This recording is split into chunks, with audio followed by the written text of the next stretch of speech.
म्हणजे असं म्हणू शकतो की कामाची पुण्याई कामाला आली. नाही, कामाची पुण्याई आहे, माझ्या आईबाबाची पुण्याई आहे. आणि परत सांगतो म्हणजे एकनाथ शिंदे साहेब, म्हणजे मी वारंवार म्हणजे मी थोडासा सांगताना भावूक होतो, परंतु असं आहे की मी ज्या दिवशी माझं सॅच्युरेशन ड्रॉप झालं ना, मी त्यांना मेसेज केला की मी कुटुंबासाठी काही करू शकलो नाही, पण मला काही झालं तर माझ्या कुटुंबाला बघा.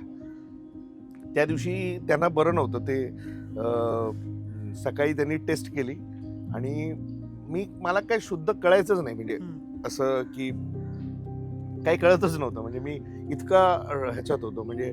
आणि ते टेस्ट करून त्या ICU युनिटमध्ये आले आणि माझ्या डोक्यावरनं असं मी असं बघतोय तर कोणीतरी माझ्या डोक्यावरनं हात फिरवत आहे आणि मी असं बघितलं, मी म्हटलं अरे मी आहे, भाई आहे. आणि म्हणजे मग बघितलं तर सगळे डॉक्टर स्वतः त्यांनी PPE किट घातलं होतं ना, तर मी पटकन, आणि मी शुद्धीतच नव्हतो असं म्हणाल तरी चालेल. आणि मग माझ्याशी बोलले, मला म्हणाले घाबरू नकोस, मी आहे ना तुझ्या पाठी. आणि अनफॉर्च्युनेटली त्या दिवशी संध्याकाळीच त्यांचे रिपोर्ट पॉझिटिव्ह आले आणि ते 5व्या माळ्यावरती आणि मी 2ऱ्या माळ्यावरती.